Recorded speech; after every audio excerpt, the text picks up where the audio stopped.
Well, as I do this video, I am noting that my time here in Puerto Escondido is quickly coming to a close. We all leave tomorrow in the morning, and right now it is a little bit before sunset. The sun here is really bright right up until sunset, and even through sunset, because we're so close to the equator, and it's really pretty marvelous.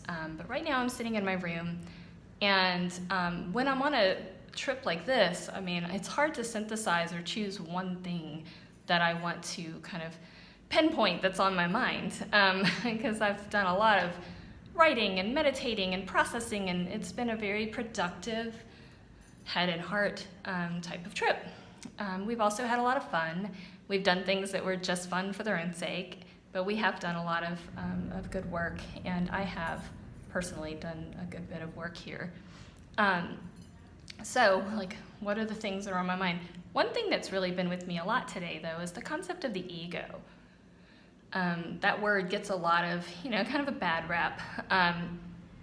Oh, they're driven by their ego, or, that's feeding their ego. Well, we all have an ego that needs to be fed. And, because of our internal, our core wounds, or the things that have happened to us in our past, or the messages that we've been given from our families, all the things. Some of us have a greater need for their ego to be seen and to be acknowledged. But everybody, to some degree or the other, needs to be seen. And when I say seen, I don't necessarily mean seen for physically, some people, that's a part of it. But what I'm talking about is seen on a level that's kind of sub-awareness. Maybe not subconscious, but that's more of a kind of a metaphysical being seen. Validating, I hear you, I feel you, what you're saying is meaningful to me. That is something that we all need to some degree, and a lot of people come to therapy because they just aren't being seen by the people in their lives. Some people come to therapy because they can't see themselves. What are my own needs? Who am I? How do I find meaning? How do I see and validate my own needs in this world? So there's a lot of that that's threaded through every human every day, to one degree or the other. And for me, being on this group excursion has been interesting on a lot of levels, but being an introvert and somebody who has really had to learn about positive self-talk for my own self, how do I get my needs met in this group? And how do I also get my needs met to kind of back away from being seen too much? How vulnerable do I want to be? To be seen, to allow yourself to be seen by another person means you have to allow yourself to be vulnerable. You have to let your guard down to some extent. And this means, obviously partnerships, romantic relationships, this is a huge issue that's hard to enunciate for a lot of people until they might go into couples counseling or something, but they might realize, I'm not seeing him or her, or I'm not allowing them to see me and to acknowledge what my needs are. Some people have a really hard time, and for me, that was something that was really, I had to learn. I really had to learn, what are my own needs? A lot of people are raised in their families of origin to take care of everybody else and not their own needs, so much so that they may not even be able to identify what they need and what they want and how they need to be seen by the people in their lives, whether that's a romantic partner, a friend, or a family member, or even work relationships. So those are the things that are on my mind as I have seen the people on this trip. We've been vulnerable with each other a lot, and how I allow myself to be seen by people who are new to me. How much of my guard am I going to put up and down?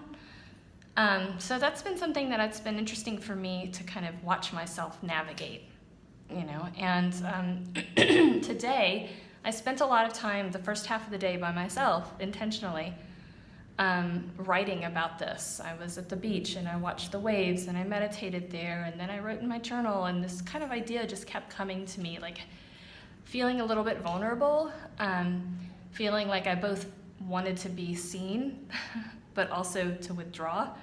So that's something that's an interesting thing for me to navigate as I do something like this, which is new to me, this kind of retreat, this kind of experience. So that's what's on my mind. One of the people that I've met here is just a wonderful new presence in my life. I'm really grateful for. Her name is Lavalon Hereford, and I look at her card because I've gotten to know her here as Val, but I don't want to completely screw up her name. But she is a Reiki master, and among other things, and she did some group Reiki with us, and she did individual sessions with us, and I got to know her as a friend now, and I learned a lot from her. And one of the things that she mentioned when she was doing the group Reiki, she gave us a kind of a mantra that she says every morning.